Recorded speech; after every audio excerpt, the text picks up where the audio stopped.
dedicated to Eastern and Southern Kentucky. This is WYMT Mountain News Weekend Edition.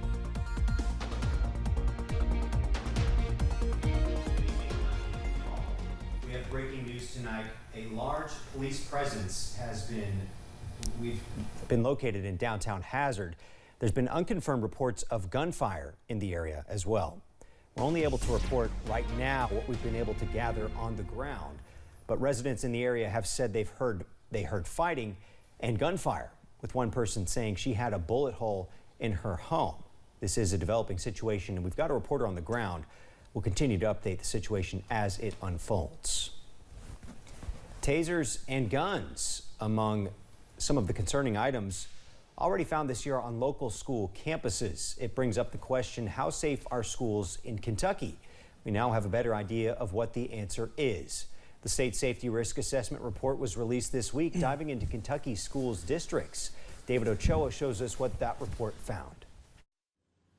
An act signed into law in 2019 created several safety requirements schools have to follow. Those requirements include plans for severe weather, critical incidents, having locked doors, and mental health help for students. The report released on Thursday looked at the last school year. This report's going to show the numbers are good, schools are in compliance, and that everyone involved is working towards a safer Kentucky. State School Security Marshal Ben Wilcox says the report found more than 99% of Kentucky schools are in line with the requirements. Now, obviously, we always are pushing for 100% compliance. We have to have 100%, but having 99.53% is very, very good. In April, Governor Beshear signed a bill requiring every school to have a school resource officer by August 1st, if possible. The report found about half of Kentucky schools don't have a resource officer.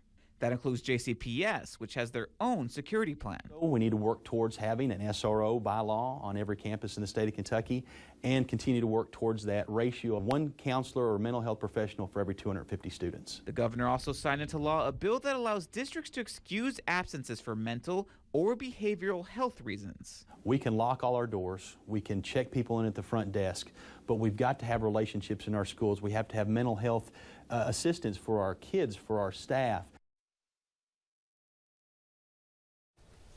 The Appalachian Citizens Law Center is hosting its 20th annual benefit concert tonight at the Burl. It was a benefit concert to help support Eastern Kentucky flood victims. Regional musicians like the local Honeys, Sarah Kate Morgan, and John Haywood were some of the featured artists at the event. Our clients are very vulnerable to black lung disease, and then the flooding, made people have experience housing insecurity. In line with that is that mold is really damaging to people with lung disease, right? Miles says while a lot of money came in over the first couple weeks, there's still quite a few without housing or even water. Two churches in the region partnered with Walmart to give away bikes for free in Whitesburg today. Mountain Life Church and Promise Episcopal Church decided to find a way to help kids through the flood.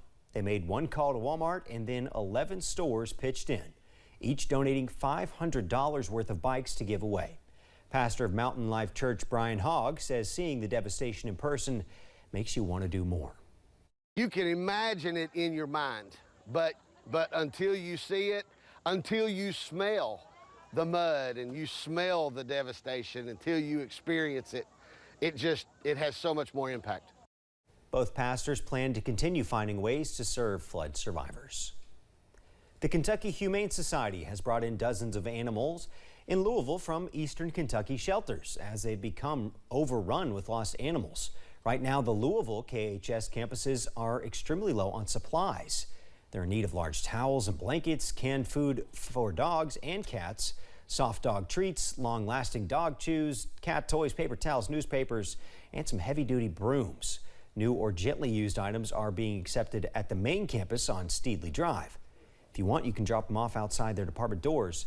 Donations can also be ordered directly from their Chewy or Amazon wish list. Those links are up right now on our website, WYMT.com. Well, there's some good news to report about Jackson, Mississippi's water crisis. In a Facebook post Saturday, city officials said most of Jackson's residents should have near normal water pressure.